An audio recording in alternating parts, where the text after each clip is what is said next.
Jacob pulled Petra close, and she wrapped her arms around him. Finally we are alone. Jacob, I feel like we haven't had hardly any time alone on this vacation. She smiled as she looked into his eyes. Are we done working for a while? I have some plans I would like to enact with you. Jacob kissed her gently, then answered, Yes, my darling, I think we are finished working for a while. Let's order dinner in, take a soak in our private pool and relax. You can regale me with all the fun you had with Simone, now Laura. That sounds perfect. You order. I will change into my suit and meet you outside. Don't feel you need a suit on my account. As she gracefully moved away, she replied, Oh, I don't. It is the waiter that I wish to avoid. Easy on, easy off, this wonderful suit. A Jack Designs that was promised to make you drool, Su Lin said as she came in through the door. You two would be Otto's associates. Obviously you know who I am since you knew where to find me, but I am at a loss to greet you properly without introductions. May I know your names, please? Jacob and Petra respectfully, yet cordially, introduced themselves in a manner befitting Su Lin's Asian heritage. Su Lin assessed them both from head to toe and thought they made a pretty pair, and wondered if they realized they were well matched. Daisy had been included in the proceedings but was very shy and reserved. Daisy asked, Professor, I have several pressing issues that should be attended to. If you do not require my presence, I would like to carry on with those duties. May I withdraw? Su Lin nodded in agreement and said, Yes, of course, Daisy. We can speak later. Jacob began, Thank you for seeing us, Professor Su Lin. We understand that you value your anonymity, but the nature of your work is about to draw the attention of others. We believe they may not be as cordial and interested in your well-being as we are. While it is true we seek to understand how far you have gotten and are prepared to assist with additional resources if required, we are also committed to your personal independence and future freedom. Su Lin chuckled, then commented, So long as you work in the dark arts, apparently you will never want for attention or company. What makes you think that I have anything to offer or that you can help me in any way? Also, please feel free to address me as Su Lin, as I no longer require the formality. Petra clarified, Su Lin, you misunderstand. The work you are doing with nanotechnology in a biological matrix in animals is setting the stage for it being introduced to humans. Your proof of concept here in the animal husbandry studies can easily be mapped to humans. We wanted to understand your methodology, the breakthroughs you have achieved, and how these are applicable to the next generation of communications on the battlefield. Su Lin slowly shook her head, not totally surprised. Yet she responded clearly, You misunderstand who I am, young ones. I am no longer Master Po, but a simple researcher who is trying to help grow the food supply to feed the planet. I am no longer interested in outfitting armies to slaughter one another. A few hours later, Jacob paused and looked over to Petra as he asked, How are you doing, Petra? My progress is quite slow, and you're probably finding the same snake pits I am, unless I miss my guess. By the way, Julik, what are the admin passwords for all these servers? With an unmistakable tone of resignation, Julik admitted, I use the same password on all of them, so I would only have to know one. Is this where you are going to remind me that the same password should never be reused for all important accounts, because if the bad guys hack one of them, they have them all?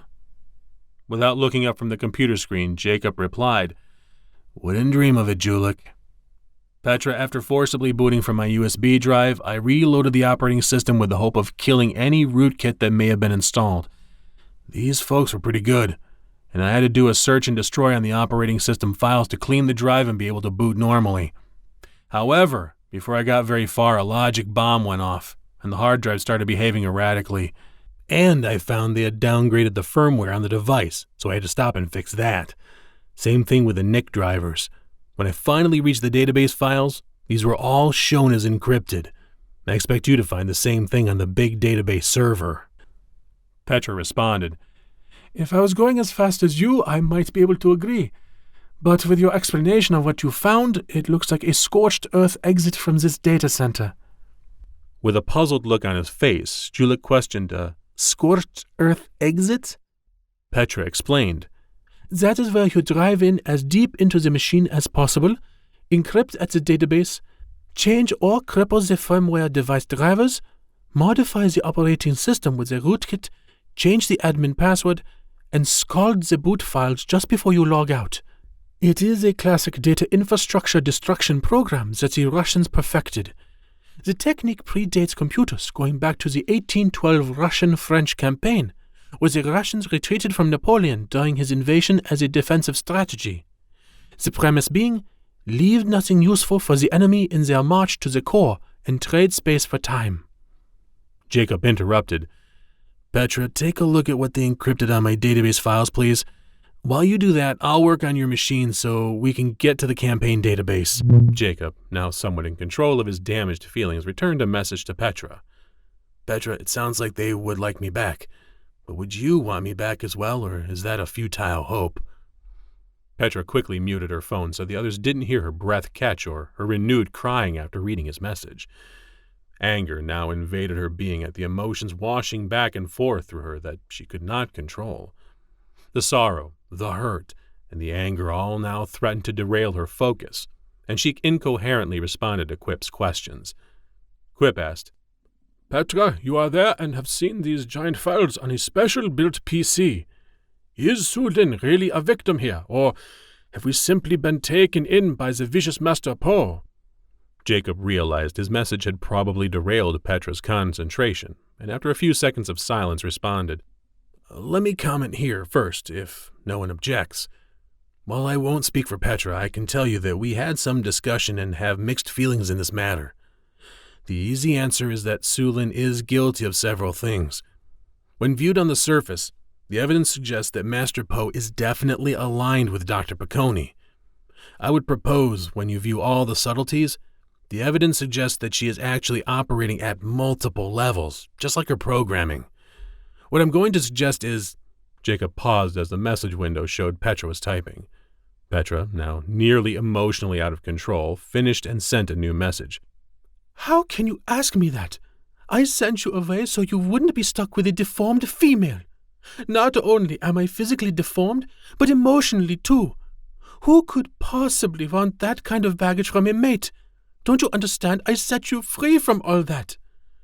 Predictably, the I am content derailed Jacob's thoughts, which ended his ability to speak coherently or finish his suggestion. Petra interpreted Jacob's silence as him being lost in thought based on the I am she had fired at him. She quickly jumped in and said, Sounds like Jacob hit a bad cell zone. Let me add my thoughts while he tries to straighten out his fruit phone. We noticed that Wolfgang's observation of Sulin's not touching the funds as consistent with someone who had an ulterior motive rather than being on the Piccone train. Jacob even stated that she couldn't have been so clever as to deceive everyone. Petra glanced at the window which displayed Jacob typing. Jacob, now angry, wiped the tears from his face as he finished a response to her narrow-minded message. Oh, is that what you call it when you hose off that special someone in your life? I didn't want to be sent away, damn it. I wanted to marry you. I wanted to spend the rest of my days with you. But instead you made light of me and crushed my feelings. Now who wants a broken male like me? Jacob realized they were playing a bit with fire, but he was back in fighting mode. She remained quiet, so he interjected.